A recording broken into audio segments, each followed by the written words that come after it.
voir, 9h moins le quart, c'est bon.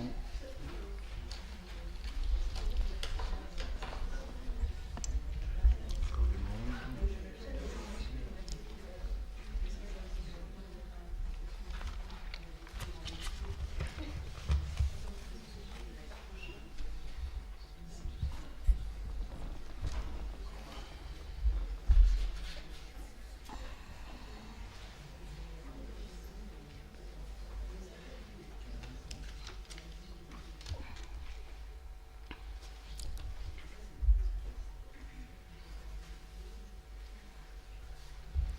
Bien, nous allons commencer, si vous voulez bien.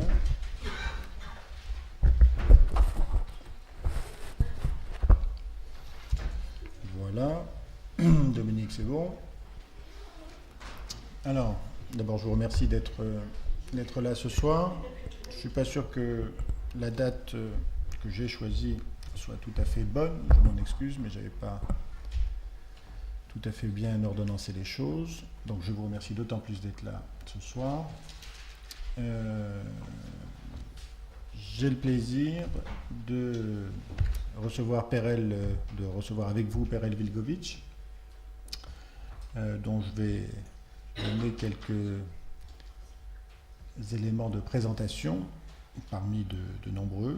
Donc, je vous invite vraiment, comme je l'avais fait la dernière fois, à acheter le livre de Perel, Le vampirisme de la Dame blanche au golem, essai sur la pulsion de mort et sur l'irreprésentable, la deuxième édition, revue et corrigée et augmentée chez Césura.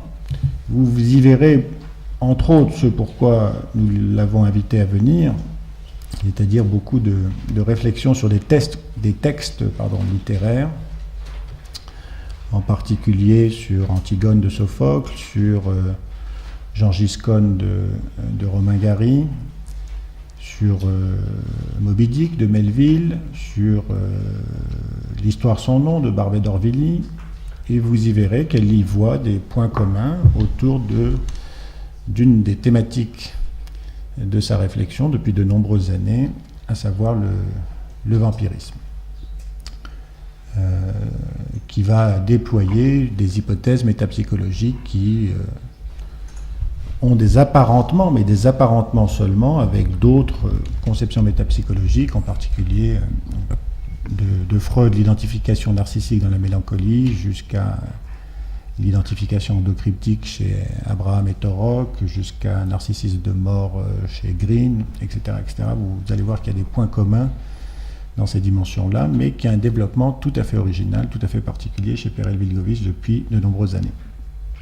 Donc ce livre est important. Perel Vilgović, vous le savez, est membre titulaire de la Société psychanalytique de Paris.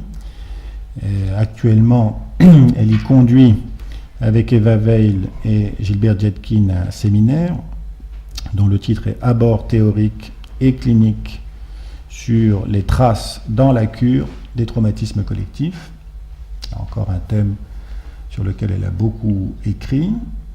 Elle a coordonné 2 colloques de Cerisy qui ont donné lieu à 2 ouvrages collectifs, un très célèbre, difficile à trouver, mais cherchez-le, sous la direction de Jean Gilibert et de Perel Vilgović, L'Ange exterminateur, et un plus récent, puisqu'il date d'environ 2 ans, et qui s'appelle Vivre et écrire la mémoire de la Shoah, littérature et psychanalyse, sous la direction de Charlotte Vardy et Perel Vilgović, en particulier les textes de Perel Vilgović sur les enfants cachés, mémoire, transmission.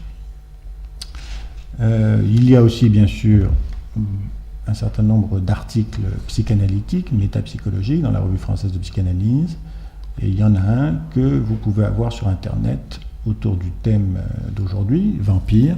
Donc il suffit d'aller sur le site de la Société psychanalytique de Paris, et il y en a un qui est actuellement téléchargeable, donc n'hésitez pas, puisqu'il va reprendre beaucoup de données métapsychologiques qui vont être abordées aujourd'hui. Voilà. Moi, je voulais vous remercier beaucoup de m'avoir invité ce soir et de me permettre de dialoguer avec vous. Donc, le thème était proposé à partir du D-Book. et je vais essayer d'aborder un petit peu cette histoire fabuleuse que j'espère vous connaissez. C'est donc, l'auteur est Hansky, qui est en fait le pseudonyme de Shlomo Zalman Rapoport. Il est né en 1863 à Tachnik en Biélorussie. Il a vécu à Vitebsk et a reçu une éducation religieuse et n'a parlé longtemps que le yiddish. Grand voyageur, sans résidence fixe, il incarne le juif russe de l'époque tsariste, puis il s'éloigne de sa judaïté dans un mouvement universaliste pour y revenir vers la fin de sa vie. Vers sa 15e année, sous l'influence de la Haskalah, le mouvement prônant la connaissance des sciences et l'éducation profane, il se détourne de l'observance religieuse et s'inscrit dans une vie active et la lutte pour le progrès social. Il fut successivement forgeron, tailleur, relieur, vécut en milieu paysan, puis avec des mineurs du bassin de Donetsk, et s'imprégna de la pensée socialiste. À Saint-Pétersbourg, il se rapprocha des Radnonikis, dont la mission était de réveiller le peuple, et participa à des journaux russes. Arrêté en 1892 par la police tsariste, il s'échappa et partit pour Berlin, Berne, puis Paris, où il travailla d'abord chez un relieur. Il publia des essais sur la littérature populaire, devint le secrétaire du chef du mouvement social-démocrate russe en exil, fréquenta les socialistes français. Devenu plus conscient de sa judéité avec l'affaire Dreyfus, il écrivit davantage sur ces thèmes, composa des poèmes et des chants révolutionnaires, dont l'un d'eux, le Serment, devint l'hymne du Bund, c'est-à-dire l'Union des Juifs de Lituanie, de Russie et de Pologne, créée en 1897. Rentré en Russie après la première révolution, il participe activement au Parti social-révolutionnaire russe, publie des livres sur la vie des révolutionnaires, des nouvelles en yiddish dans des revues judéo-russes. Après sa rencontre avec le peintre Judovine, à la veille de la guerre mondiale, il parcourt la Galicie, la Wallonie et la Podolie et entreprend, avec le musicien Joël Engel, des recherches sur le folklore. De 1911 à 1914, il collecte un immense matériel de photos, chansons, jeux, des documents historiques, des légendes, des témoignages. C'est lors de ce voyage ethnographique qu'il trace une première esquisse de sa pièce, un soir où il avait rassemblé une dizaine d'histoires de dibouks et de légendes. Il écrit « J'ai voulu créer quelque chose dont l'origine soit le folklore sur la base de la vie réelle d'aujourd'hui, au cœur de mysticisme renforcé, de la vie réelle d'aujourd'hui. Et ceci au cœur du mysticisme renforcé par des persécutions. Il se promènera inlassablement avec son manuscrit sous le bras, lira sa pièce en 1915 à Moscou, puis sans manuscrit, parce qu'il a beaucoup voyagé, à Varsovie et à Vilna, mais la pièce ne fut montée pour la première fois qu'en 1920, après sa mort. Depuis, elle n'a cessé d'être traduite et interprétée dans toutes les langues, adaptée en film, opéra, ballet, représentation pour la télévision, pour des marionnettes, exerçant une fascination sur des publics et des metteurs en scène très différents, dont Stanislavski, Vagankoff, qui avait intéressé Brecht, d'autres encore. Citons aussi de Lodovica Rocca un opéra qui sera primé en 1931 à la Scala de Milan. Gaston Batty la monta au théâtre Montparnasse en 1926, entrant dans le jeu d'un Moyen-Âge chrétien. Signalons que Planchon monta en 1973 une pièce intitulée Le Cochon Noir, qui propose des situations proches, explorant le folklore, mais comme un décalque inversé. Il met en scène une jeune fille pauvre et un jeune homme riche, où il est question d'un esprit qui cherche à se loger dans un autre, comme chez Hansky, pour ne pas être emporté avec sa charogne sous la terre. Le démon qu'on exorcise dit « je me soumets » et le cortège de noces arrive quand la fiancée est morte. Vous verrez la différence avec le dibouk, puisque c'est en quelque sorte inversé. Une veuve vient demander au curé de dire des messes pour ressusciter son mari mort depuis 2 jours. Il existe aussi un film de Waschiński de 1937 qui ajoute sur le masque de mort du fantôme le visage de Hanan. Je vous propose ce soir une transposition d'un voyage dans nos langues psychanalytiques de ce thème du Dibouk, qui fait partie d'un chapitre de mon livre Le vampirisme, propose une réflexion métapsychologique sur les identifications vampiriques et le vampirisme psychique. Je vais donc vous parler maintenant, vous raconter le Dibouk. Je ne sais pas si certains d'entre vous le connaissent déjà ou pas. Oui. Alors, dans de nombreuses aires culturelles, la coutume impose de voiler les glaces dans la maison d'un mort. Le corps familial doit s'assurer que le tombeau du défunt est fermé, le cercueil hermétiquement clos. Depuis des temps immémoriaux, des récits transmettent de bouche à oreille les dangers encourus par ceux qui survivent à un parent proche décédé. Rites ou coutumes se sont constitués au cours des âges pour éloigner ces revenants encore. Je reviendrai sur cette expression parce que c'est la définition du vampire. Lorsque l'ensevelissement des défunts, les rituels funéraires, le travail du deuil ne peuvent s'accomplir, dans le lieu d'où est issu le Dibouk, donc ça n'est pas les vampires, c'est pas la même chose, mais enfin ça a à voir. La voix d'un Dibouk, mort qui prend possession d'un vivant pour poursuivre son existence propre, conserve sa puissance sur le corps psyché de ses survivants ou de ses descendants. Certains auteurs ont recueilli dans leur miroir singulier des réflexions étrangement inquiétantes que la clinique psychanalytique décèle souvent dans son champ particulier. La pièce de Hansky, le Dibouk, écrite en yiddish, traduite par Bialik en hébreu, est imprégnée de kabbale et de chassidisme, mouvement populaire qui cristallisa au XVIIe siècle les courants messianiques du judaïsme. La kabbale, source mystique consignée entre autres au Moyen-Âge dans le Zohar, le livre de la splendeur, dont la lecture trop assidue était censée exposer au pouvoir de force redoutable, y est mise en perspective avec le Talmud. L'auteur de cette composition au climat lyrique et étrange est un contemporain de Freud. Il a rassemblé donc des histoires populaires, des mélopées tout au long de ses pérégrinations. Son œuvre théâtrale et poétique constitue une encyclopédie de la démonologie populaire juive de l'époque. Le thème légendaire du Dibouk décrit un voyage qui s'apparente à un cycle de métempsychose, de transmigration et de réincarnation. Le lecteur intéressé par la mystique juive se reportera aux études que Gershom Scholem lui a consacrées. Dans le folklore, c'est-à-dire que c'est une œuvre qui a de multiples niveaux de sens et je me suis moi appliquée à vous le donner tel qu'on peut le prendre en n'ayant pas forcément toutes ces connaissances de Kabbale et de Talmud, mais bien entendu, c'est l'épaisseur de toute cette science et de toutes ces formes de pensée qui en font sa grandeur. Alors, dans le folklore, un mauvais esprit entre dans une personne vivante, s'attache à son âme, entraîne des troubles mentaux, parle à travers sa bouche, induit en elle une personnalité étrangère, dénommée Dibouk.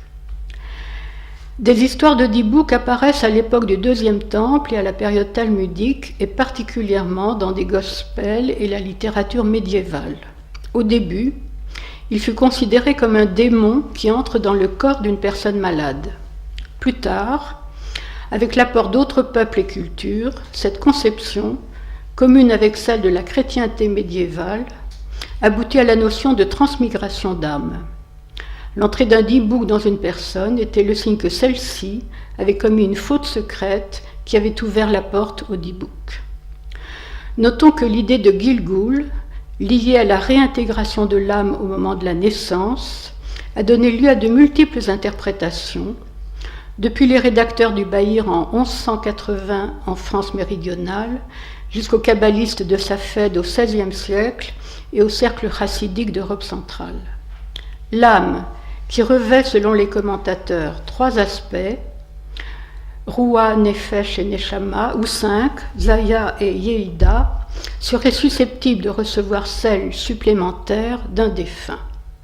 Ce processus, Ibour, grossesse, gestation, au début attribué aux âmes justes, se verra étendu à celles des impies, puis sera rapporté dans certaines légendes à des phénomènes de possession pouvant aller jusqu'à la destruction de l'être possédé. Une âme trop faible pour accomplir sa tâche sur terre peut revenir dans l'esprit d'un vivant, nouveau-né, animal, voire fleuve, arbre ou pierre, afin d'être soutenu dans ses efforts pour réparer ses dévoiements. Le Zohar dénomme cette catégorie les âmes nues et détachées. Le kabbaliste Luria envisageait des cas de grossesse d'âme pouvant se produire chez une personne décédée parvenue à un stade moral élevé. Le tikkun, la restitution, avait pris la valeur d'une réparation apte à favoriser la venue du Messie. Le terme d'Ibouk n'existe que dans la littérature du XVIIe siècle, à partir de la langue parlée des Juifs allemands et polonais. C'est une abréviation de Dibuk Meruah Ra'a, qui signifie attachement d'un mauvais esprit, ou de Dibuk Mi'a Itsonim, qui signifie Dibuk de l'extérieur, qui s'installe dans un être humain. L'acte d'attachement de l'esprit au corps devient l'esprit lui-même. Le verbe davok, attaché, collé, dénote à travers la littérature kabbalistique la relation entre l'esprit et le corps, ou encore le corps à corps. Notons que la dévécoute, la collance, ou l'adhésion, représente l'union à laquelle le mystique aspire, l'état de la plus grande proximité avec Dieu. Un dibouk est donc un être adhérent. Une fois installé, il refuse de se laisser séparer de son hôte. Moïse Cordovero intitule ce phénomène « grossesse d'un mauvais esprit ». Seul l'exorcisme accompli par un sage a le pouvoir de chasser le dibouk. Donc là, je vais maintenant vous parler, vous décrire les grandes lignes de la pièce. Alors, dans la pièce d'Ansky, le rideau se lève sur 3 batlanes, sorte de pieux mendiants, qui psalmodient dans une atmosphère onirique à l'intérieur de la synagogue, pendant que les élèves de la yeshiva, écrasés de fatigue, lisent le Talmud à mi-voix. Le messager est étendu près du poêle. L'un des étudiants, Hanan, devant la bibliothèque, d'abord perdu dans ses pensées, se met à écouter avec attention les propos du messager, qui évoque la vie très pauvre d'un rabbi, dont les miracles ne furent pas moins étonnants que ceux d'autres rabbis très riches. Hanan, intéressé, demande le nom de son village et apprend que cela lui prendrait plus d'1 mois pour le rejoindre. Les batlanes évoquent les fiançailles proches de Léa, la fille de Sander. Selon la tradition, celles-ci ont toujours lieu à la suite d'une prédestination. Une porte s'ouvre. Entre Hannah Esther, une vieille femme qui tient 2 petites filles par la main, se précipite vers l'Arche sainte et se lamente sur le sort de sa fille mourante qui s'appelle Léa.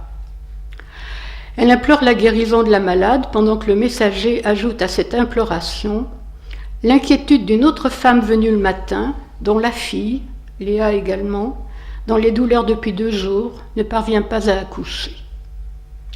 Le messager, dont les apparitions et disparitions magiques tout au long de l'œuvre scandent révélation et dévoilement, connaît les mystères que les acteurs du drame ignorent.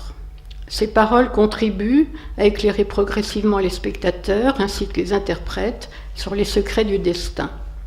Il explique dès la première scène la lutte engagée par l'âme d'un humain sur le point de mourir pour entrer dans le corps d'un être non né. Si la malade meurt, l'enfant naîtra. Si elle se rétablit, il sera mort-né. Les autres personnages s'en vont, le messager reste, tandis que Hanan et René, un autre étudiant, engage une longue discussion autour du Talmud et de la Kabbale. Hanan, qui s'y intéresse tout particulièrement, chante quelques vers du Cantique des Cantiques. Peu après arrive Léa, qui le jour anniversaire de la mort de sa mère apporte à la synagogue un rideau brodé de sa main, destiné à l'Arche sainte. Elle s'inquiète de la pâleur et de la tristesse de Hanan, qui la dévore des yeux. Les deux jeunes gens, épris l'un de l'autre, ignorent que leur père, lorsqu'ils étudiaient à la même école talmudique, s'était fait la promesse de marier leurs futurs enfants. Leur mère était tombée enceinte au même moment. Celle de Léa, Hana, était morte après ses couches. Hanan, qui a vécu son enfance et son adolescence loin de sa fiancée prédestinée, n'a pas été reconnu par Sender, le père de Léa, lorsque, adulte, il est venu dans sa maison d'études et s'est assis à la table familiale. Enrichi, Sender envisage de donner sa fille à un jeune homme fortuné. Hanan, désespéré, après avoir tenté par des jeûnes, des purifications, des formules kabbalistiques de faire échouer les projets de mariage, se reconnaît vaincu et meurt. Le messager ouvre la lanterne qui joue un rôle métaphorique important dans le récit et commente « La chandelle a brûlé jusqu'au bout, il m'en faut une nouvelle ». Un lourd silence. Puis Sender, le père de Léa, confirme que l'accord des fiançailles de Léa avec le fils d'un riche marchand est conclu. Le messager lui raconte alors l'histoire d'un chassid, aussi riche qu'avare, que le rabbi a placé devant la fenêtre en lui disant « Regarde, que vois-tu dans la rue ?» Sender répond « Je vois des gens ». Il le place devant un miroir. « Et maintenant, que vois-tu » ?»« Je me vois moi-même. » Le rabbi reprend « Comprends-tu ? La vitre et le miroir sont tous deux en verre. Mais sous le verre du miroir, il y a une couche d'argent. Cela suffit pour qu'on ne voit plus les autres, mais seulement soi-même. » Il se rend compte peu après que Hanan est mort. Le messager dit « Il a entrevu le secret et il a été frappé. » Pendant que les préparatifs de la noce battent leur plein, Léa danse avec les femmes pauvres qui l'étreignent de leurs doigts froids et crochus.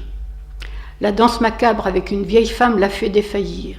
« La tête me tourne, dit-elle, et puis, enfin, quelqu'un m'a emporté loin, loin, m'a enlevé dans les airs. » Puis elle dit « Il ne faut pas laisser la fiancée seule à cause des esprits. » Et elle dit à sa grand-mère effrayée « Ils ne sont pas méchants. Ce ne sont pas des esprits qui m'entourent, grand-mère, mais les âmes de ceux qui sont morts avant leur terme. » Elle demande à son aïeul ce que deviennent les joies et les douleurs, les pensées non achevées, les actes non accomplis d'un être disparu prématurément. Où vont les enfants qu'il n'a pas eu le temps d'avoir? Où sont les paroles qu'il n'a pas prononcées? Grand-mère, quand une bougie s'éteint, on la rallume jusqu'au bout, mais une vie trop tôt éteinte. À la vieille femme qu'il a pris de ne pas se laisser aller à d'aussi sombres réflexions, elle répond « Non, grand-mère, la vie d'un homme ne peut pas se perdre. S'il meurt trop tôt, son âme revient sur terre pour vivre ce qu'il lui reste à vivre de souffrance et de joie. Ma mère est morte jeune, elle non plus n'a pas eu le temps d'aller au bout de son destin. » Léa décide de se rendre au cimetière pour inviter à son mariage sa mère morte, ainsi que deux jeunes gens qui furent tués le jour de leurs noces lors d'un pogrom. Léa pousse un cri d'effroi et chancelle.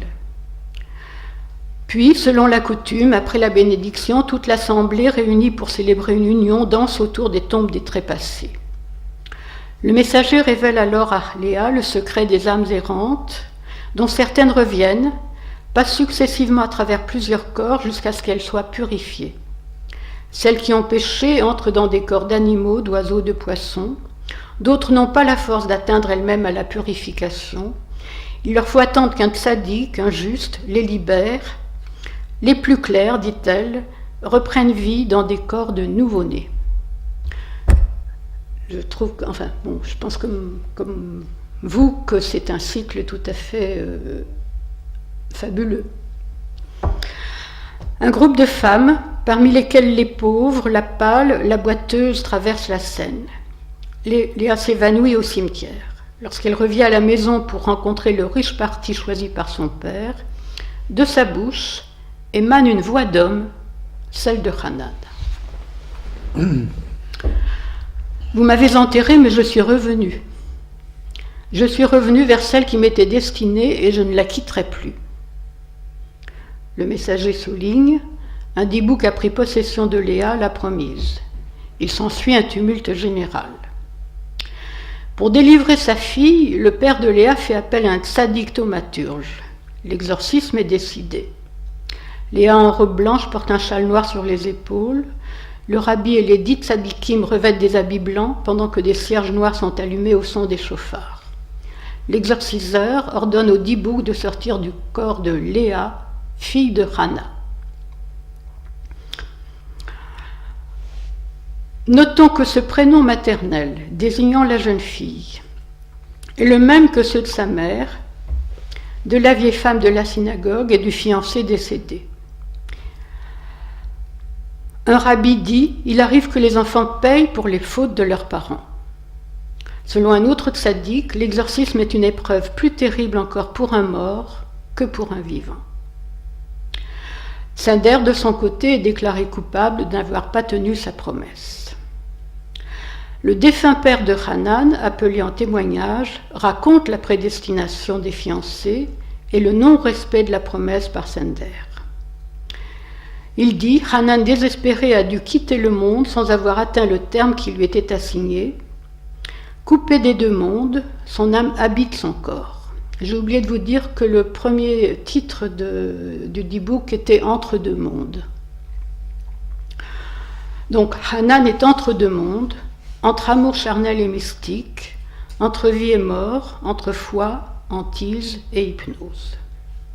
Le Dybouk se débat et crie « Laissez-moi, ne me tourmentez pas, je ne veux pas sortir. Malheur à moi, toutes les forces du monde s'acharnent contre moi, mais je suis lié à ma fiancée, où irai-je ailleurs ?» Alors que la voix de Léa Dybouk s'affaiblit et que la lutte semble cesser, Léa reste seule à l'intérieur du cercle magique tracé par le rabbi. La voix de Hanan, séparée de Léa, soupire et appelle. Léa, j'entends ta voix, mais je ne vois pas ton visage. La voix, tu es séparée de moi par un cercle magique.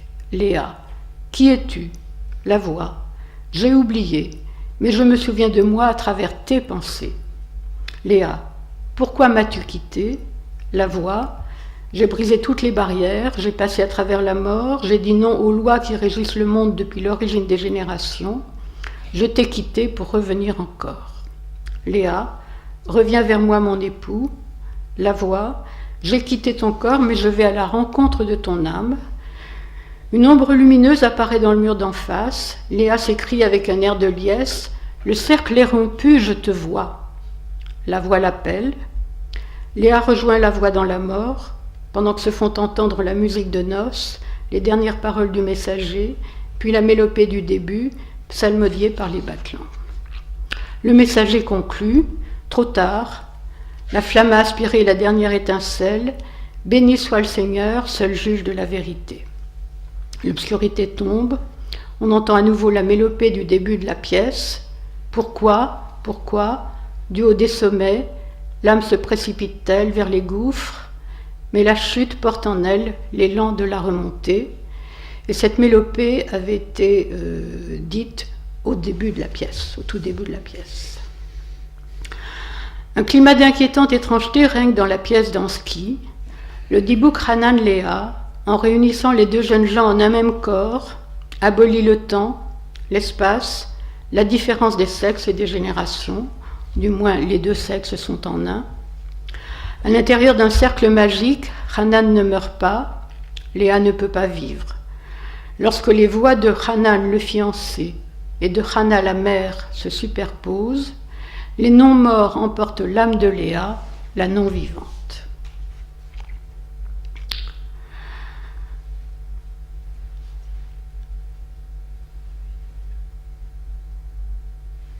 Le Dybouk des légendes, ou de la pièce de Hansky, est selon une expression yiddish qui est rapportée par Romain Gary, un mort qui saisit le vif. La clinique psychanalytique offre de fréquentes résonances avec ce thème.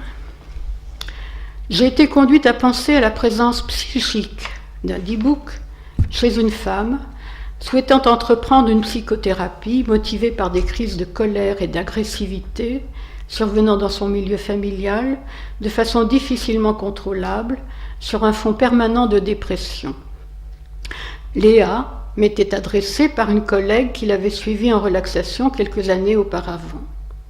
Ce traitement, qui inclut une technique corporelle, avait entraîné une amélioration notable, mais, depuis la mort d'une petite chatte à laquelle elle tenait beaucoup, Léa ne réussissait plus à faire face aux aléas de la vie, ni à supporter son entourage familial, ni à assurer sans déplaisir ses obligations professionnelles. Des manifestations de rage fréquentes rendaient aigu un conflit conjugal qui la peinait d'autant plus qu'elle disait apprécier son mari, intelligent, gentil, toujours épris d'elle.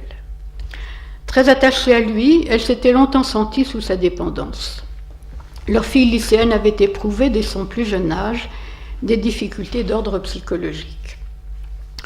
Au cours de nos entretiens, Léa centre ses problèmes, anciens et actuels, sur ses rapports avec sa belle-mère, tandis que la relation transférentielle semble d'emblée s'instaurer sur fond de larmes, de mouchoirs oubliés et de Kleenex quêtés. Chaque interruption des séances entraîne un redoublement des pleurs.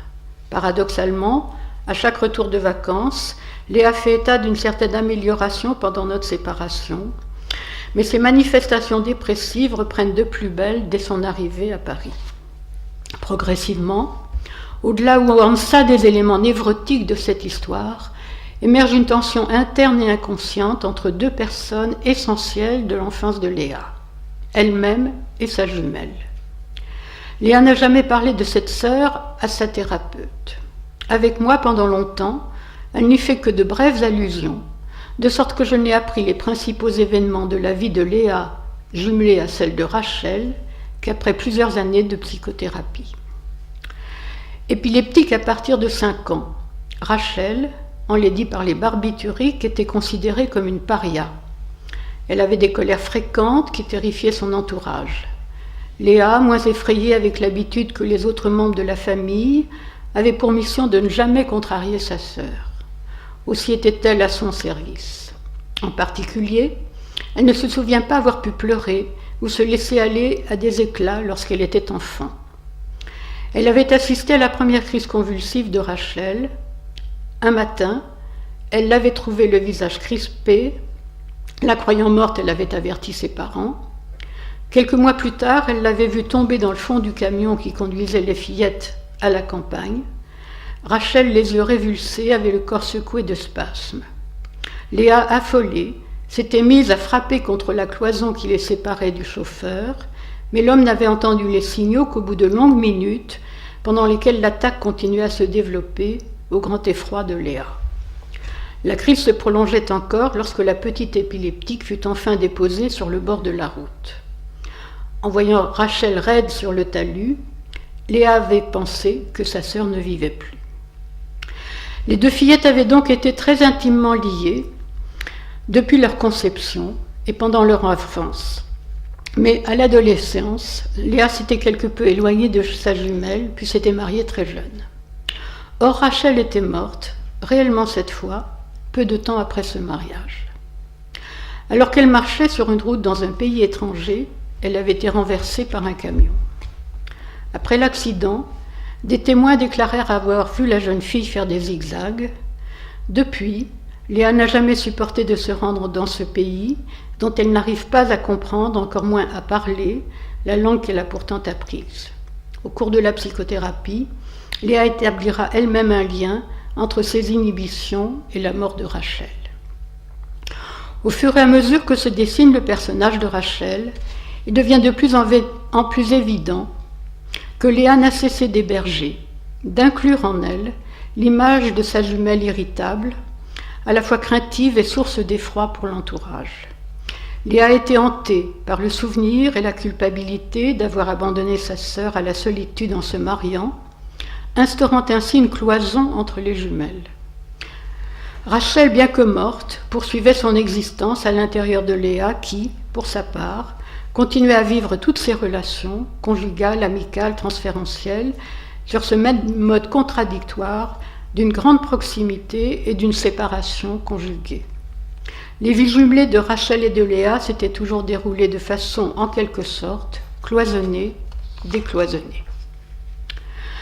La cure psychanalytique, un temps centré sur l'écoute de ce double registre, de cette double mélopée, alternativement plaintive et coléreuse, de cette voix duel Léa, sœur jumelle, de ce corps moi dédoublé, se fixe sur l'exorcisme du dit bouc Rachel-Léa, esprit corps mort réincarné, luttant pour une survie à l'intérieur de sa jumelle promise perdue, Léa. Après plusieurs mois de traitement, je commence à entrevoir que l'épisode de coma, mal explicité, vécu par Léa une dizaine d'années avant le début de la psychothérapie, était en réalité une bouffée délirante. Une aide venait d'être proposée à la fille de Léa, alors âgée de 10 ans. Or la jeune mère, dès l'accouchement, avait redouté pour sa nouvelle-née la maladie de Rachel. Pendant sa grossesse, elle avait présenté un premier état dépressif qui avait entraîné une hospitalisation et l'éloignement du bébé à la naissance. L'enfant, dans ses premiers mois, en proie à de fréquents spasmes de sanglots, avait dû subir de nombreux contrôles médicaux et électroencéphalographiques. Léa me dit avoir souvent pensé à Rachel en regardant sa fille. Dans le cadre de la psychothérapie, celle-ci apparaît alternativement comme un double de Léa ou de Rachel, ou encore comme un autre dit bouc, Léa-Rachel. Moi-même, j'occupe tour à tour la place de Léa qui délaisse sa sœur, ou bien celle de Rachel, l'esseulée. Surtout, Léa ne peut s'améliorer suffisamment au risque de m'abandonner et que j'en meure. Le coma avait succédé à la mise en place d'une cure pour la fillette. Léa, à la campagne pour l'été, était en proie à des cauchemars. Elle se souvient de sa boulimie d'alors. Elle dévorait des pots entiers de confiture. J'avais un gros ventre, comme si j'avais été enceinte, me dit-elle. Au début de cette crise, elle avait éprouvé un malaise et ressenti comme des étincelles dans la tête avant de tomber. Pour cacher cet incident à une amie en visite, elle s'était obligée à lui parler de l'heure, comme dans une tentative désespérée de s'accrocher ainsi au temps. Dans sa chambre fermée à l'hôpital, elle se levait de son lit pour rejoindre une femme qu'elle croyait voir près de la fenêtre. Prise de vertige, elle s'écroulait sur le sol. En rappelant ces événements, Léa se plaint dans l'hic-et-nonc de la séance et de sa vie actuelle, de vacillement dans la rue avec sensation de dérobement des jambes, crainte de tomber ou de ne pouvoir avancer. En interrogeant des membres de sa fratrie plus âgés qu'elle, Léa apprend que Rachel, à l'âge d'1 an, avait présenté une crise au cours de laquelle elle avait avalé sa langue. Il s'agissait vraisemblablement d'un très précoce épisode convulsif apparu lors de l'apprentissage de la marche. Au travers de cette crise, de ce coma, survenu à la manière d'une transe, Léa aurait-elle tenté une entreprise avortée d'auto-exorcisme, en hallucinant Rachel à l'extérieur d'elle-même, en même temps qu'il éprouvait dans son corps tant les symptômes de sa sœur que des manifestations évoquant une grossesse. La délivrance que la jeune fille de Hanskin a pu réaliser aurait-elle trouvé chez Léa une première et dramatique ébauche qui a nécessité, pour aboutir à son terme, un traitement psychanalytique. Rachel ne cessait de répéter à Léa, dans une sorte de litanie, que, jumelles, elles avaient vécu ensemble dans le ventre de leur mère. Gémellité. L'histoire de ces deux jumelles, dont l'une prématurément disparue, pèse de toute son ombre sur la survivante, nous conduit à nous interroger sur la gémellité et sur le prénom de Léa donné à la jeune fille au dit bouc. Mark Twain raconte que, depuis la mort de son jumeau, qui s'était noyé, il n'avait jamais su si celui qui était mort, c'était son frère ou lui. La gémellité, les frères pareils, selon l'expression de Tournier, occupent une place centrale dans les rêveries millénaires et les cosmologies. Elle soulève des questions fondamentales sur l'origine et le destin humain. De même sexe, les jumeaux symbolisent la double nature de l'homme. De sexes différents, ils évoquent le couple originel, créé à partir d'un être unique, et renvoient à la figure de l'androgyne. La gémellité n'a cessé de hanter les constellations mythiques humaines, de faire tourner la carte des interrogations sur la Genèse, donc sur la vie et sur la mort. Les vrais jumeaux, univitellins ou uniovulaires ou monozygotes, possèdent chacun un allantoïde, un amnios, un cordon pour un chorion et un placenta commun. Les faux jumeaux ou biovulaires disposent chacun du leur. Le placenta joue un rôle particulier dans les coutumes et rites de certaines ethnies. En Indonésie, il est enterré et revêtu de l'appellation je pense que c'est jumeaux, j'ai dû oublier. Il retourne ainsi à l'eau et à la terre et contribue. Il est donc enterré dans du fumier. Il retourne ainsi à l'eau et à la terre et contribue à fertiliser le sol. Ajoutons que les morts sont également placés dans des poteries et qu'une branche taillée en forme de personne est installée à proximité. L'ancêtre qui vient boire sur ces lieux est qualifié de blanc. Cet arbre est en outre considéré comme étant la demeure des femmes mortes enceintes, dites femmes blanches, qui sont inhumées avec des pagnes blancs. Nous retrouvons encore une fois la tonalité blanche vampirique, puisque c'est ce que j'ai beaucoup développé dans le livre, la tonalité blanche vampirique qui relie gestation et présence des ancêtres, naissance et mort. L'enfouissement du placenta avait-il pour visée de permettre à l'enfant Dogon de vivre détaché tant des générations antérieures que de sa propre part matricielle, et cela, il faut bien dire que c'est au cœur de cette question de pouvoir se détacher de ce qui vous a précédé et de ce qui sera à venir. La gémellité nécessiterait-elle corrélativement une double élaboration de la séparation fœto-maternelle? Le frère jumeau qui meurt le plus jeune est le placenta, simplement du fait qu'il est régulièrement mis au monde en même temps que l'enfant. L'angoissant dans le double est aussi de cette provenance, écrit Freud à Jung. Dans l'Ancien Testament, des gémellités sont décrites, celle de Caïn et Abel, et aussi celle de Jacob et Ésaü. Selon certaines exégèses rabbiniques, Caïn et Abel seraient jumeaux, car conçus en même temps. Le texte en effet ne dit pas d'Abel comme de tant d'autres qu'il fut conçu et enfanté, mais raconte qu'Ève, après avoir donné naissance à Caïn, continua d'enfanter Abel.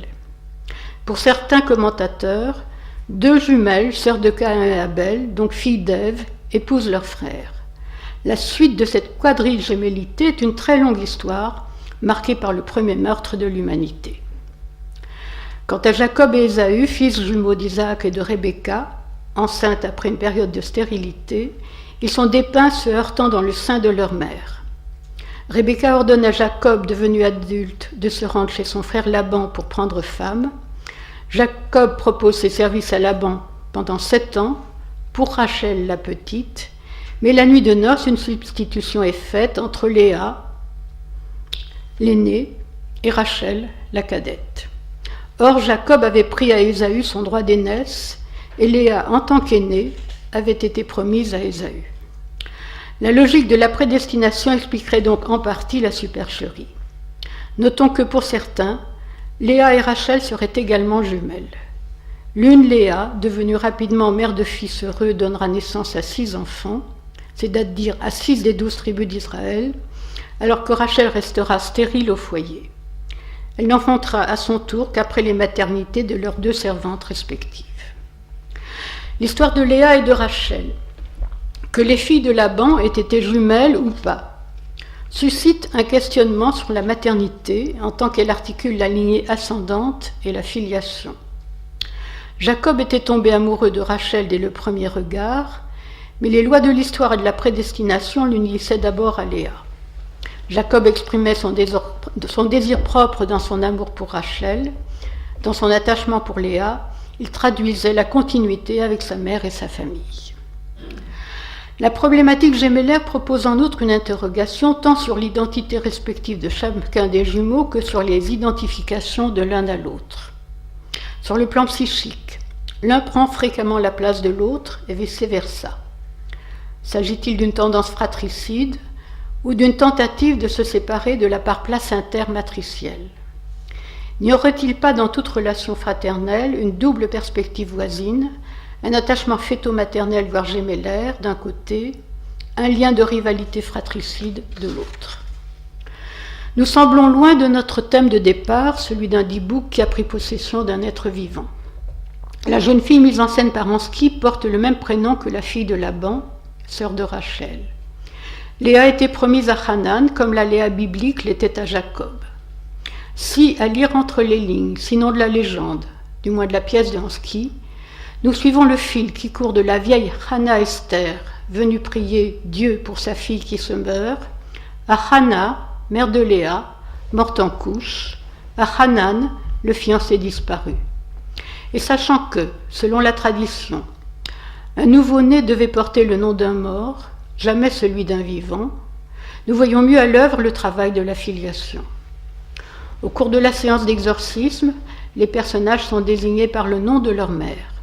Ceci inclut la prise en considération symbolique du vif et du mort à travers une identification, en quelque sorte, matricielle. Le dibouk qui a pris possession de Léa draine dans son ombre inapparente tout autant Hannah que Hanan, tout autant la mère perdue dès sa naissance que le promis défunt. Possédée, Léa s'était identifiée à cet esprit adhérent, à cet être ni réellement mort, ni réellement vivant, qui s'était emparé de son enceinte corporelle et ne lui permettait ni de vivre libre de son destin, ni de mourir. Léa, ma patiente, dont le mariage avait modifié l'équilibre établi entre les jumelles, rendait sensible pendant sa cure la présence occulte, au cœur de sa vie et de son corps, de sa sœur laissée en souffrance, comme si Rachel, à travers elle, pouvait encore continuer ses joies et ses douleurs, ses actes non accomplis, ses paroles non prononcées, ses pensées non achevées. Hanan disait « Je me souviens de moi à travers tes pensées ». Cette survie d'un revenant à l'intérieur d'un être vivant, visant à éviter le travail du deuil, la perte réelle et sa cicatrisation, conserve en quelque sorte au mort une vie, au vivant une mort. Si l'identification est un mécanisme inhérent à ce phénomène, nous pourrions appeler identification vampirique cette manifestation qui inclut une dimension magique. Il s'agirait d'une identification anténarcissique sur un mode fœtoplacentaire de non-séparation, de nidation à l'intérieur d'une matrice où les échanges, la circulation, semblables à ceux des lacs sanguins féto-maternels, sont en deçà du langage, en prise continue sur le corps. Nul miroir ne viendrait signifier la réalité d'un plan de séparation, nulle image ne serait perceptible, un seul corps réunirait affect, sensation, pensée à l'intérieur d'une sphère magique. Des phénomènes comme ceux de l'empathie, de l'intuition, voire de la télépathie, sur laquelle Freud s'est interrogé à plusieurs reprises dans son œuvre, qui réalise une communication sur le mode de l'immédiateté, de l'indistinction, sans frontières discernables entre des êtres cependant différents, trouvent peut-être là, à l'aube de la psyché, leurs racines. Tosk fait de la machine à influencer chez les schizophrènes une défense contre une position libidinale correspondant à la fin de l'existence fœtale et au début du développement extra-utérin. Notons encore que dans son article, il insiste sur l'importance du premier mensonge réussi, décelable très tôt. Dès la première année, l'enfant peut faire croire à l'adulte par des grimaces, des gestes, des mots inarticulés qu'il a eu une évacuation satisfaisante. Le corps saurait mentir avant même que le bébé sache parler, en mettant que se constituent, selon l'expression de Tosk, les frontières du moi, donc l'instauration d'une limite, d'une séparation. La nomination ferait le lit de cette différenciation qui renvoie mère et enfant dans leurs territoires respectifs et étrangers, mettant à distance l'inquiétante étrangeté. Elle les oblige en tout cas à faire à tout jamais le deuil de l'un portant l'autre porté, à se délivrer de cette grossesse d'âme. L'exorcisme en psychanalyse consisterait-il dans ce travail de la séparation à l'œuvre en chacun, exigible dans toute cure, pour que les revenants encore à la voix trop possessive rejoignent leur outre-tombe, pour que l'hôte étranger fasse sa place à l'ombre et l'hôte inquiété sa place au soleil, pour que le dibouk accepte de mourir sans que celui ou celle qui l'héberge le paye dans son propre corps possédé, dépossédé, dans sa vie de mâle ou de mort vivant.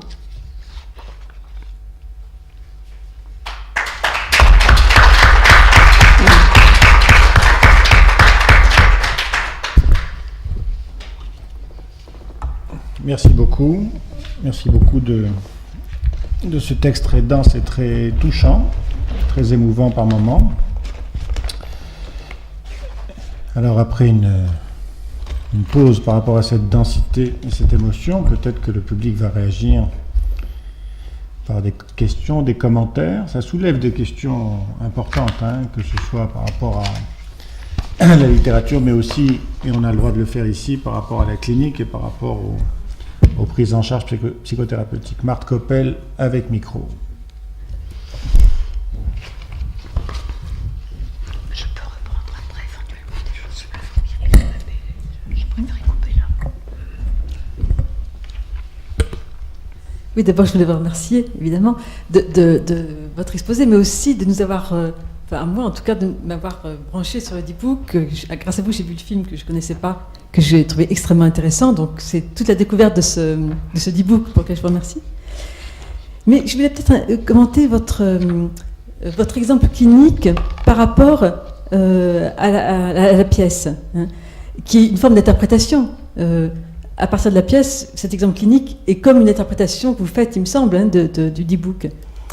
C'est-à-dire que, peut-être je peux me tromper, mais il me semble que du coup, dans votre exemple de cette sœur qui est possédée par sa sœur jumelle, vous interprétez cette possession du D-Book comme liée à la culpabilité et à l'ambivalence, non, de ces deux sœurs.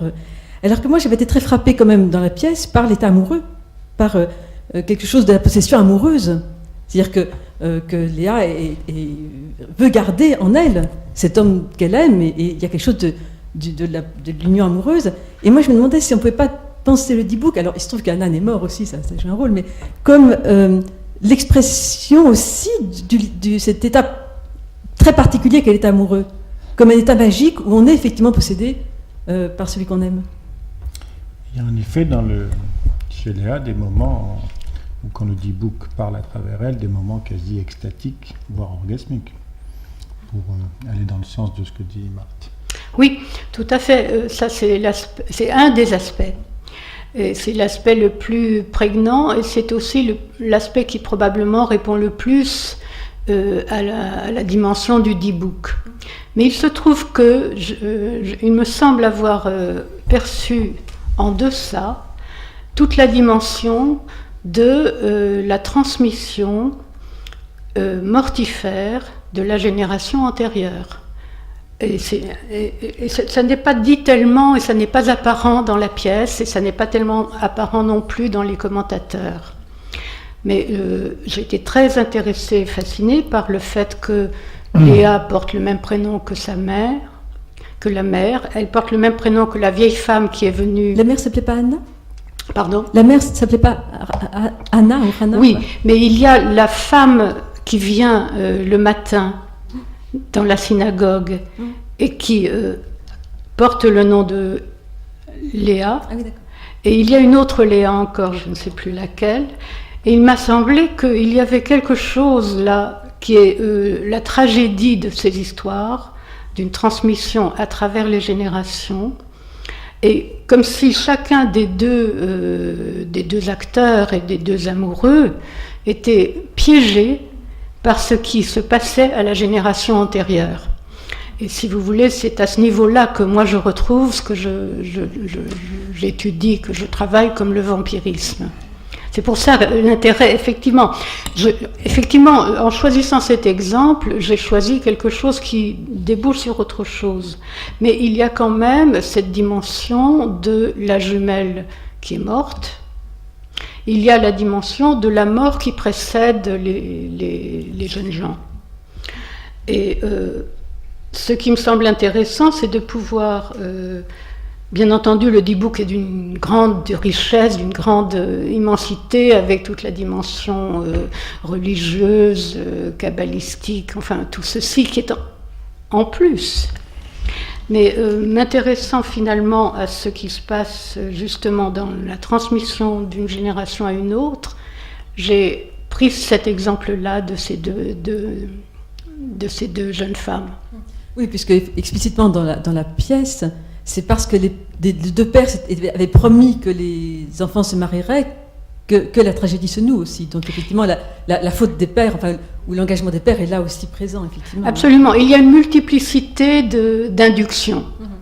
C'est la richesse, bien évidemment, de cette œuvre, et c'est la richesse de toute personne, de toute façon. Il y a toujours une multiplicité d'axes et de continuité et de transmission ou de non-transmission ou de défaut de la transmission.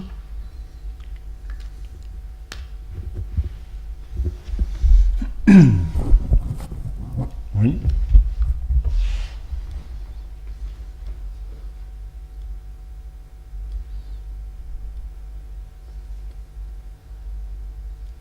Ce que je voulais vous dire, c'est, je ne sais pas si vous le savez, mais le D-Book va être joué à partir de demain au Bouffe du Nord. J'aurais beaucoup aimé pouvoir y aller pendant la préparation de ce travail, mais je n'ai pas pu. Et je trouve ça comme vraiment une très forte idée.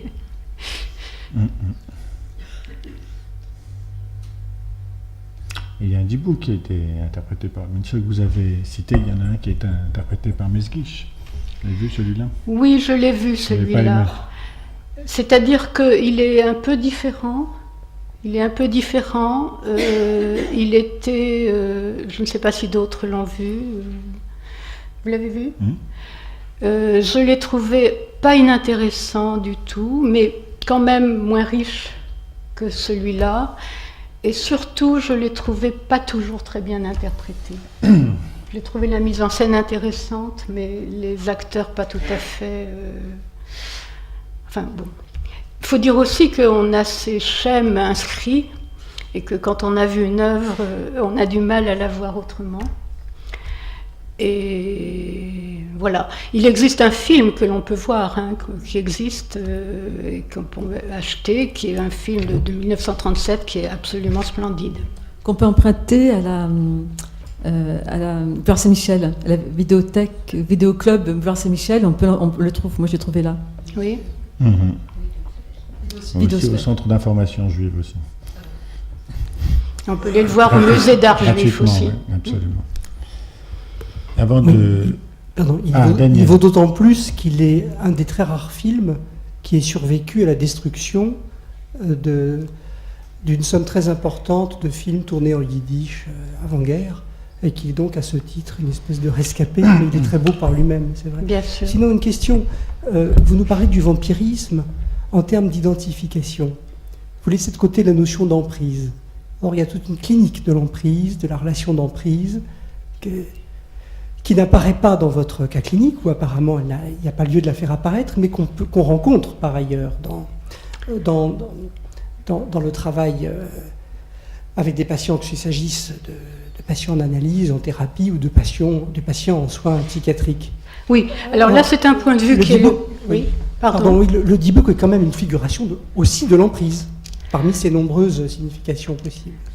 Oui, c'est-à-dire que, bon... certes l'emprise, mais à mon sens, dans l'étude que j'en fais, il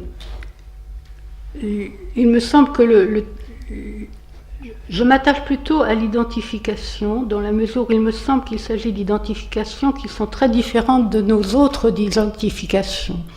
Je fais du vampirisme un anté- et anti-narcissisme.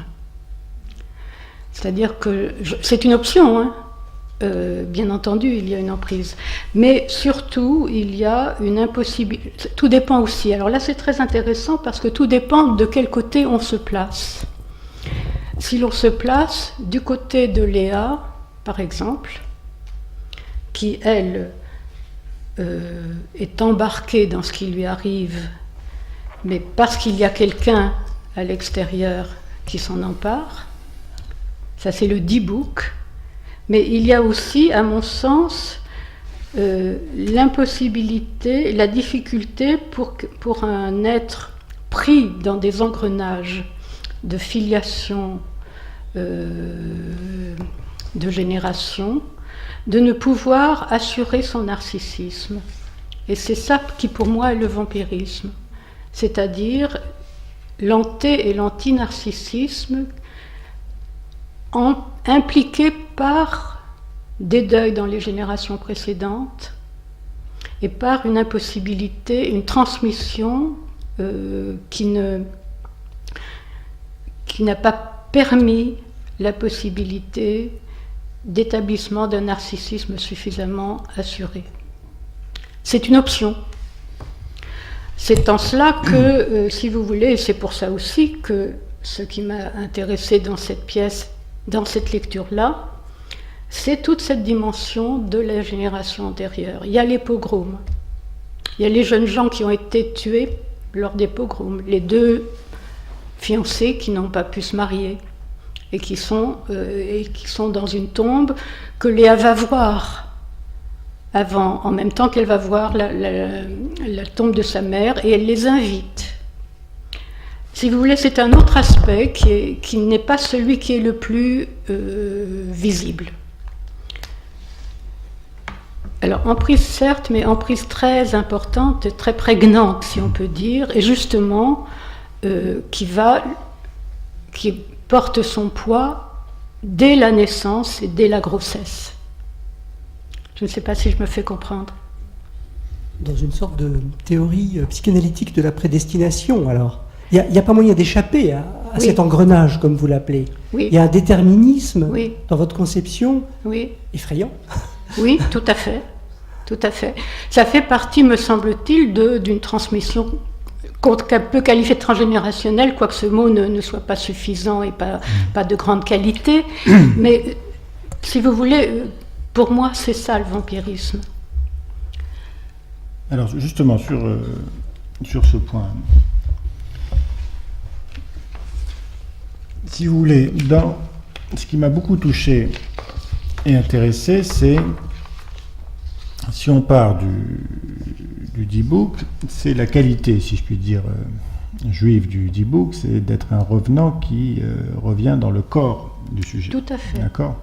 Tandis que le fantôme Goy, si je puis dire, ne parasite que les âmes. Bon. Donc il y a une particularité immédiate qui est celle de la question du corps. Oui. Quand vous évoquez cette identification anté-narcissique et anti-narcissique, narcissisme de mort, Oui. il y a une dimension, enfin pour être anté-narcissique, il faut aller du côté, si on prend en termes hébraïques, du côté du davok, c'est-à-dire de l'attachement, c'est-à-dire du corps à corps. Oui. Et que la transmission qui n'a pas eu lieu d'être et qui provoque ce déterminisme absolu, c'est une absence de transmission corps à corps, comme ça n'a pas été le cas pour Léa, parce que sa mère est morte en couche, et qu'il n'y a pas eu de transmission d'interrelation précoce corps à corps, et comme ça va être le cas pour son amant, Hanan, avec qui aussi l'amour va être mort-né.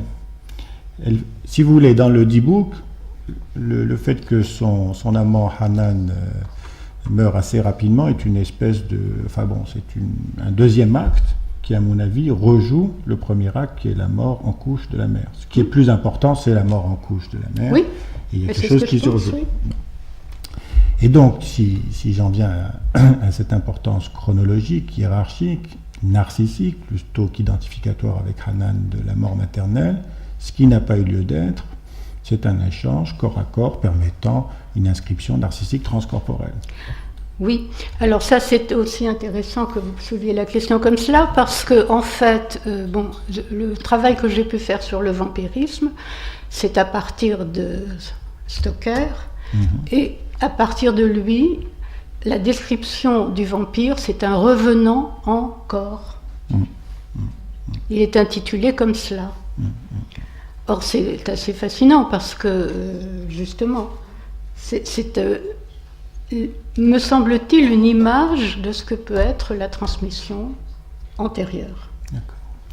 Et là, moi, je vous suis parfaitement sur le fait que cette absence de transmission corps à corps puisse générer des failles dans la transmission du corps à la psyché de la représentation émotionnelle en particulier, et ensuite ça donne toutes les impasses dans le processus de dédifférenciation, de subjectivation du sujet, et qui reste collé. Bon, d'accord. Bien sûr. Là, je vous suis tout à fait. Là où je m'interroge, c'est quand vous y introduisez cet aspect magique, et moi que je trouve très touchant, c'est-à-dire qu'il y aurait une tentative de votre part d'essayer de donner corps ou un lieu Oui, à ce qui n'a pas eu lieu d'être dans l'échange. absolument. Et vous allez du côté du placenta, etc. etc. Vous donnez une topologie, vous donnez un lieu, vous donnez une sépulture, si je me laisse aller, un endroit, alors que c'est justement que quelque chose n'a pas eu lieu qui est problématique. Vous voyez ce que je veux dire? Et là, je ne vous suis plus lorsque vous essayez de déterminer une topologie du trauma, qui serait fœto-placentaire. Je serais j'irais moins de ce côté-là en disant que le problème s'arrête au fait que quelque chose n'a pas eu lieu d'être, que quelque chose a été absent dans la transmission corps à corps et psyché à psyché du sujet, et que c'est cette absence, alors un mot que vous n'utilisez pas, cette absence, ce vide, ce trou, qui va générer ensuite tout le développement du déterminisme mortifère. Oui, parce que en fait, disons que c'est un pan du psychisme qui nécessite la séparation, et notamment la séparation de la mère, et la séparation du placenta, et la coupure du cordon ombilical.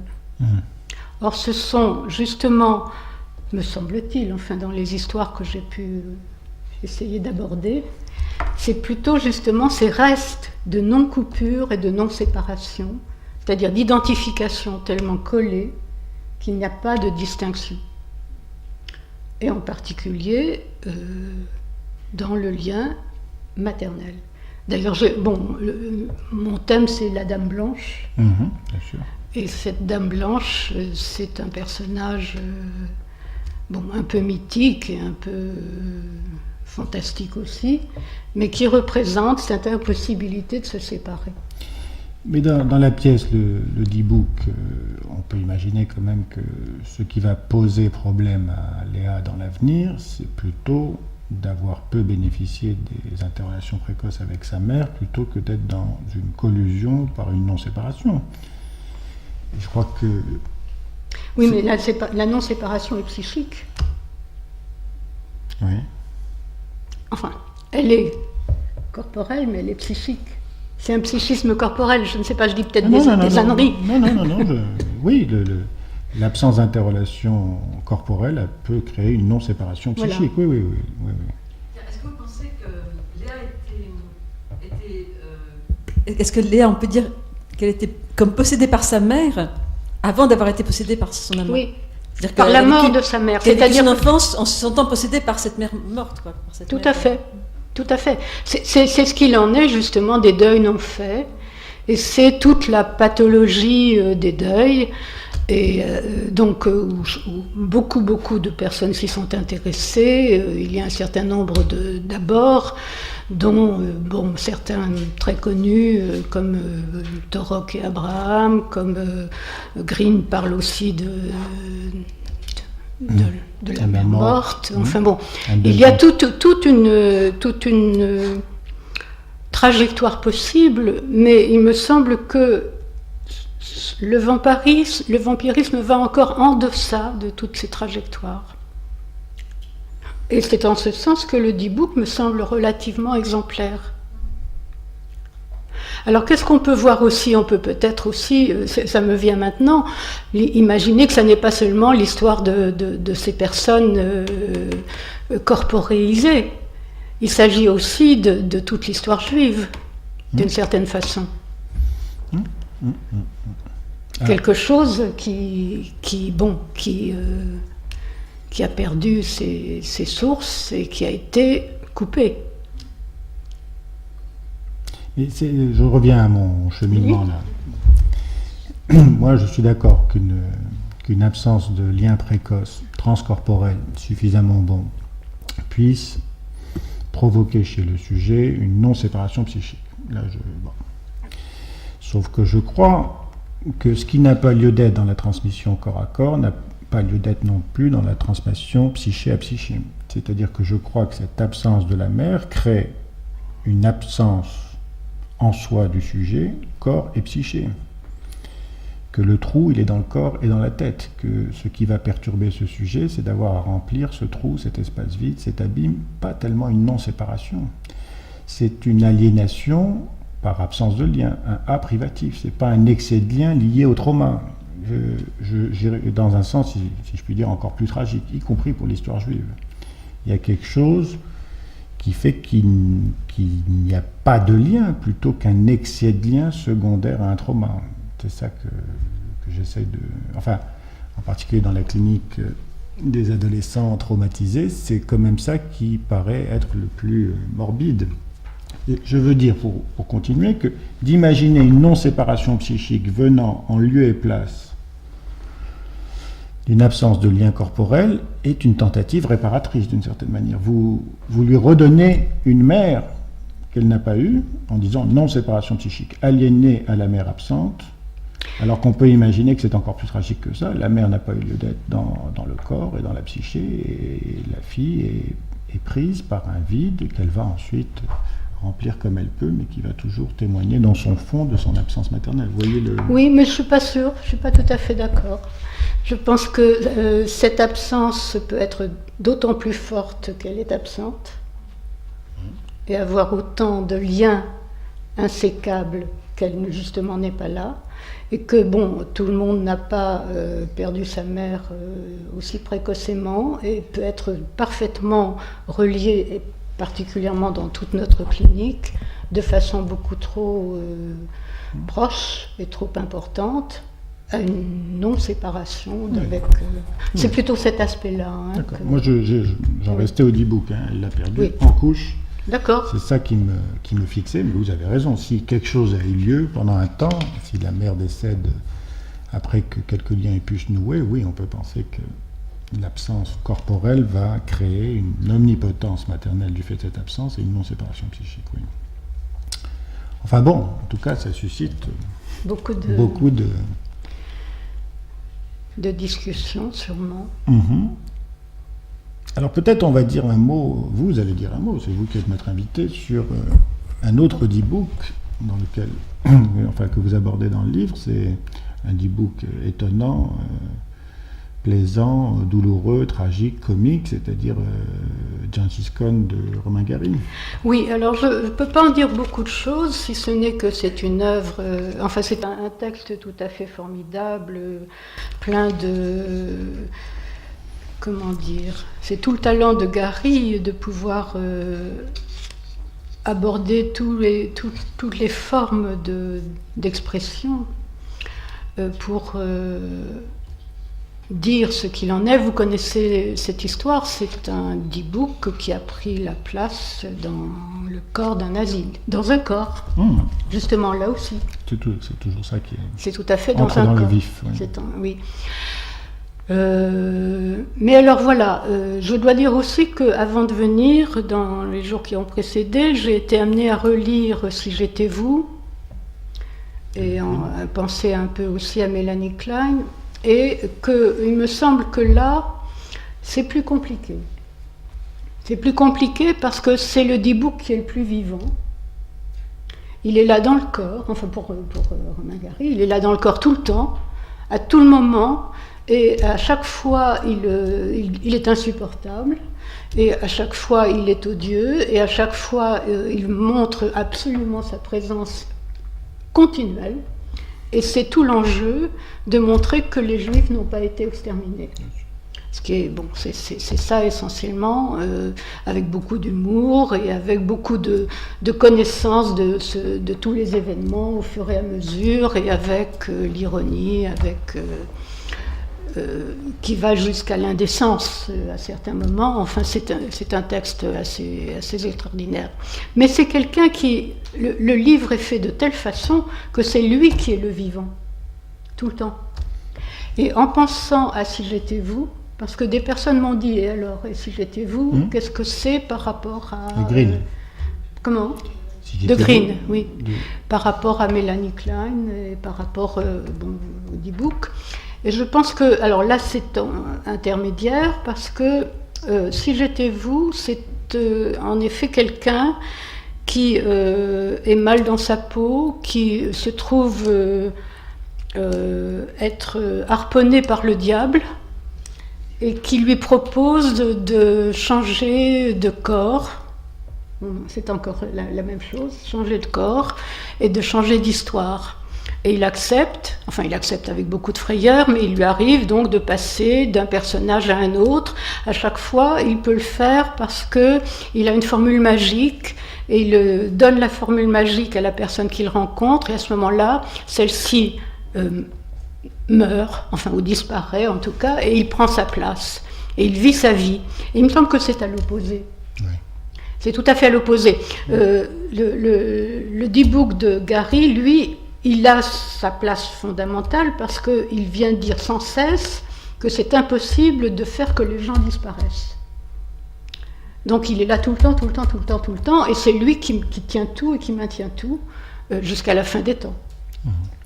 Il y a quelque chose sur le corps dans le D-Book de Romain Gary qui à mon Oui. avis, est exceptionnel, parce que je crois que c'est là le fondement de votre développement théorique sur le vampirisme, la question princeps du corps. C'est qu'en effet, ce D-Book, donc, qui est un juif, qui avait une profession de comique et qui est dans les camps et qui est obligé de creuser son trou et qui est entouré de mères avec leurs enfants qui braillent. D'accord ? Et donc il y a l'officier nazi qui s'apprête à tirer, à faire tirer le peloton d'exécution, et donc le juif, futur D-Book, le regarde, alors se retourne, lui montre ses fesses, pour bien, bon. Et ensuite il rentre à l'intérieur de ce nazi et il va le persécuter, il va lui apprendre le yiddish, il va tout lui faire, vraiment. Mais essentiellement, il va l'agresser par la reprise des éprouvés sensoriels. C'est-à-dire qu'il va lui balancer les cris de ses enfants séparés de leur mère. Oui, Je oui. crois que ça rejoint ce que vous développez de manière centrale. C'est là que quelque chose a été coupé. C'est ça, les enfants non-nés dont se plaint dans le D-Book, dans le texte du D-Book. Ou alors, pour reprendre Kaddish pour un enfant qui n'a pas encore été né. Bon. Oui, Et c'est ça tout à qui fait. voilà. Donc Tout à la fait. voix, la chair de la voix, les éprouvés sensoriels, tout se passe à ce niveau-là. C'est pas un parasitisme du psychisme qui tournerait ensuite à vide. Non, c'est une attaque directe du corps de l'autre, de celui qui a voulu éliminer ce corps et qui n'y est pas de trace. Oui. Voilà, c'est ça, Absolument. Il lui rend la vie impossible. Marc ? Mais dans tous ces exemples, c'est toujours une possession persécutrice, non ? C'est toujours des possessions persécutrices dans le cas de Romain Gary. Et en reprenant mon fil à moi amoureux, je disais que dans le livre de Julien Green, Si j'étais vous, il emprunte des corps de différents personnages pour lesquels il a peu de sympathie. Et à un moment donné, il rencontre vers la fin, ça dure 3 pages, il rencontre une femme qui lui plaît. Et à ce moment-là, il a envie de prendre sa place. Et je trouve que ce moment-là est finalement peut-être le plus intéressant du livre. C'est le moment où, par amour, il a envie de prendre le corps de cette jeune femme, quoi. Oui. C'est une éternelle optimiste, qu'est-ce que vous voulez que je vous dise ? Oui, mais il veut une autre place que la sienne. Hein. Il n'est pas lui persécuté. Il n'est pas dibouqué, lui. Sauf qu'il a perdu son père et qu'on peut penser qu'une part de lui, justement, est restée prise dans ce vampirisme-là. Et c'est celle qui, justement, l'empêche aussi de continuer, parce qu'en fait, tout ce qui lui arrive se passe en 3 jours, et au 3e jour, il meurt. Et en fait, pendant ces 3 jours, son corps est resté, sa mère l'a veillé, et quand il revient reprendre son propre corps, c'est là qu'il meurt. C'est plus compliqué. Disons que ça rejoint ce qui était dit tout à l'heure, c'est-à-dire qu'on peut considérer le vampirisme sous la forme du prédateur. Et moi, je dois dire que c'est pas cette part-là qui m'intéresse. c'est un choix. Il me semble qu'on peut trouver d'autres façons de le décrire, cette part-là, alors que la part de prise psychique inconsciente entraînant la génération antérieure, il me semble que ça, c'est autre chose.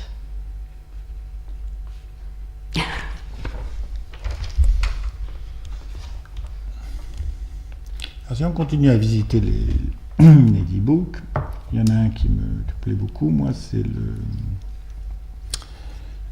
Louis Wolfson, Le schizo et les langues, et ma mère musicienne est morte, avec ce garçon donc, qui perd sa mère et qui est pénétré par elle à partir de la musique qu'elle avait pu...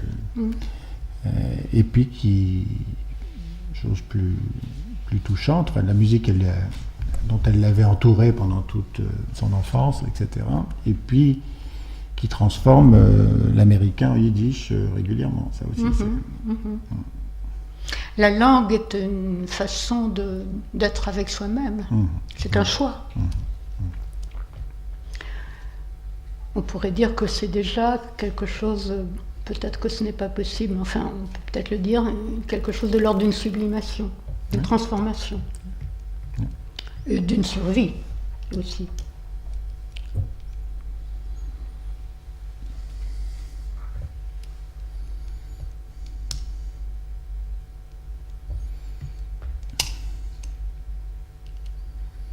D'autres questions? Bon, alors on va en rester là pour ce soir. On vous remercie à nouveau d'être venu. Et je vous rappelle donc que la prochaine fois, si je ne me trompe pas, c'est Gérard Pirlot, qui est aussi de la Société psychanalytique de Paris, qui interviendra sur les errances de Laurence. Donc vous sentez déjà la dimension lacanienne qui ne va pas tarder à venir. Et c'est particulièrement intéressant. J'ai lu son texte, donc Laurence, les errances de Laurence. Et ensuite, ça sera Céline avec Ferrand pour la dernière session de juin. Beau programme. Merci beaucoup.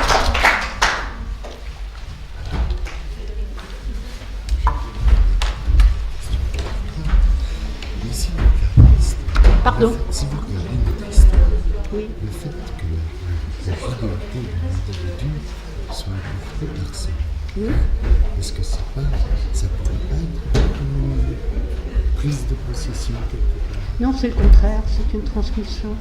C'est une transmission, mais est-ce que ça n'est pas en même temps? C'est une transmission de vie, mais vous prenez un phénomène juif, l'enfant, enfin disons un nazi qui viole les filles dans le camp et qui rend enceinte, qui fait de son sang nazi le bon juif. Oui. Ce qu'il n'y a pas là, c'est pas seulement une transmission, c'est beaucoup plus qu'une transmission. Oui. C'est le remplacement, je dirais. Est-ce que quelque part, ça n'est pas aussi, non mais je veux dire, le même genre de phénomène que celui que vous décriviez? Mais c'est une transmission vivante. Sauf si le nazi... Excusez-moi, mais je dirais même de manière... Non, là, il y a une